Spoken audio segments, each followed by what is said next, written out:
Making of a Nation, a program in special English.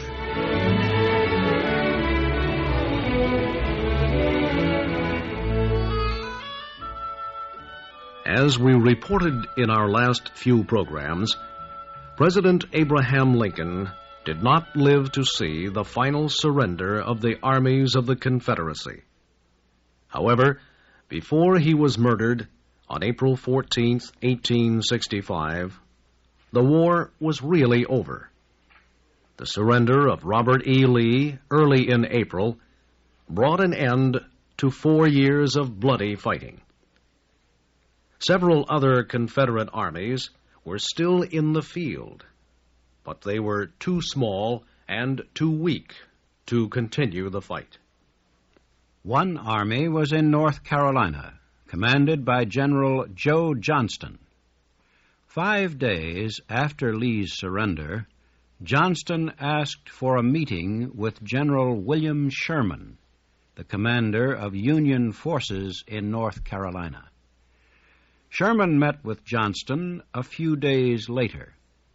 He offered him the same surrender terms that General Lee had accepted. He said the Confederates must give up their weapons and promise to fight no more. Then they would be free to return to their homes. Johnston said he could not accept these terms. Johnston said he had the power to surrender all the Confederate armies everywhere in the South. He said he would do so if Sherman agreed on a political settlement. The two generals met again the next day. Sherman listened as Johnston explained his demands. Most of them Sherman accepted. He believed that President Lincoln wanted to help the South as much as possible. He had heard Lincoln say that he wanted to make it easy for the Southern states to return to the Union. When the agreement was completed, Sherman sent it immediately to Washington for approval by the new president, Andrew Johnson. The agreement seemed to give the South everything it wanted. Instead of surrendering to Sherman, the Confederate armies would break up. The soldiers would return to their homes, taking their weapons with them. They would sign a promise not to fight again and to obey state and federal laws. In exchange for this, Sherman said the President would recognize state governments in the South which promised to support the Constitution. He said federal courts would be established in the South again. And he said the President, as well as he could, would protect the political rights promised to all people by the Constitution of the United States and the state constitutions. And Sherman said the United States government would not interfere with any of the Southern people if they remained peaceful and obeyed the laws. President Johnson held a cabinet meeting to discuss the agreement Sherman had signed.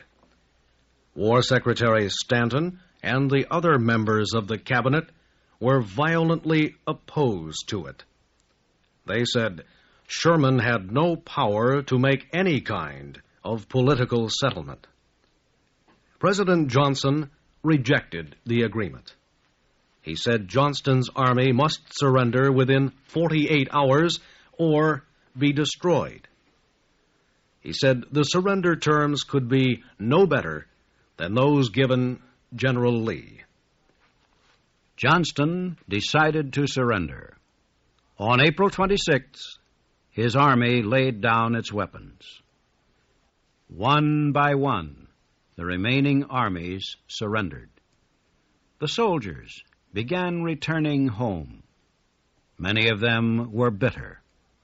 They wanted to continue to fight. They spoke of guerrilla war against the Yankees. But most of the Confederate commanders opposed this. Many, like Cavalry General Nathan Bedford Forrest, urged their men to accept defeat. Said Forrest, in a farewell speech to his men, "It is a clear fact that we are beaten. We would be foolish to try to fight further. The government which we tried to establish is at an end. Civil war, such as you have just passed through, naturally causes feelings of bitterness and hatred. We must put these feelings aside. Whatever your responsibilities may be, meet them like men. You have been good soldiers. You can be good citizens." Confederate President Jefferson Davis fled south after the fall of his government. He hoped to get across the Mississippi River. He believed that he could form a new Confederate army. If this failed, he planned to escape to Mexico. President Lincoln had hoped that Davis would escape. He felt that punishing Davis would only create more bitterness and make Reconstruction, the rebuilding of the South, more difficult. But President Johnson did not share Lincoln's feelings. He believed Davis had a part in the plot to kill Lincoln. He said, "Davis must be captured." On May 10th, Union forces found the Confederate president's camp in southern Georgia. They seized him and took him to Fort Monroe, Virginia. He remained there for many months under close guard. His trial was never held, and finally, in 1867, he was freed. Late in May, 150,000 Union soldiers, representing every one of the Union armies, came to Washington. They came to take part in a big parade, a victory march through the city. For 2 days, the soldiers marched past the White House. Many of the marching men had fought at Bull Run, at Fredericksburg, Antietam, Gettysburg, Petersburg, and Appomattox. Sherman's Western Army was there, from battles at Shiloh, Vicksburg, Murfreesboro, Chickamauga, and Atlanta. The soldiers marched proudly past the President and other government leaders.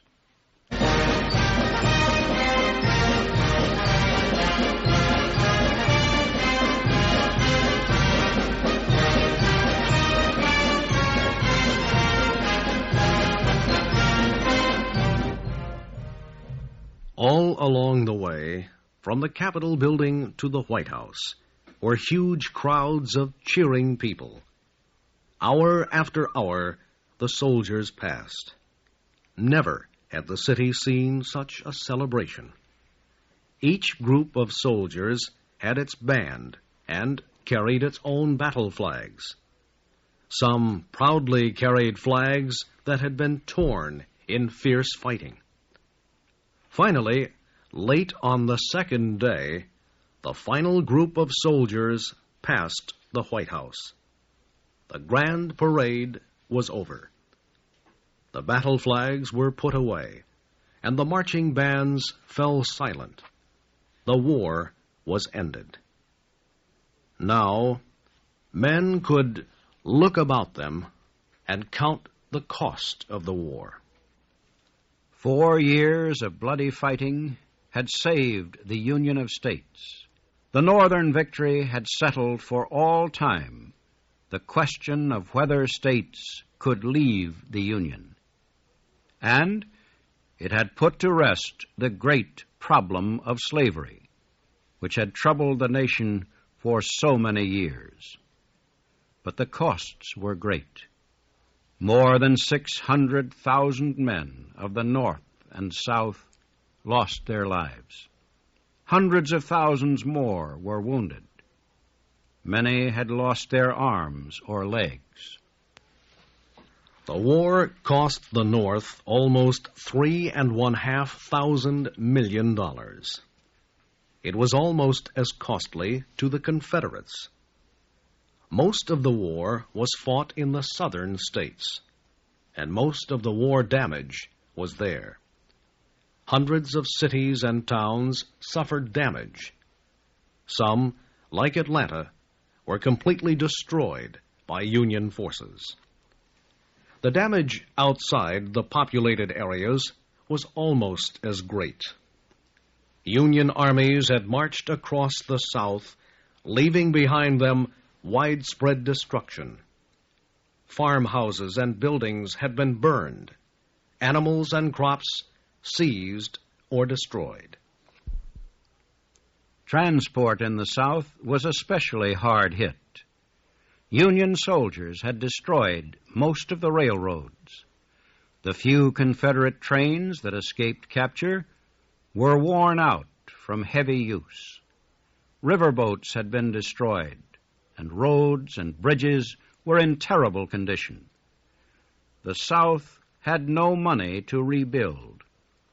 Businessmen and rich landowners had put their money in Confederate bonds, now completely worthless. Confederate war debts would never be paid. There was also the question of the 4 million former slaves.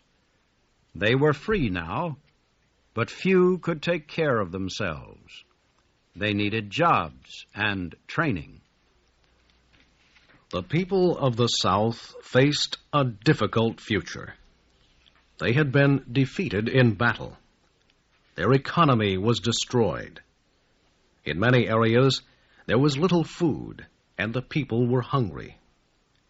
Farmers could not plant crops because they had no seed and no animals to break the ground. There was no money for rebuilding.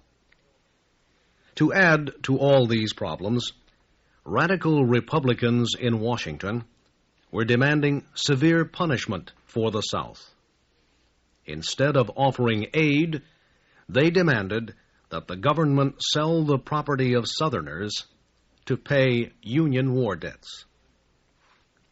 President Andrew Johnson, himself a Southerner from Tennessee, opposed the radical plans. He had his own program of reconstruction for the South.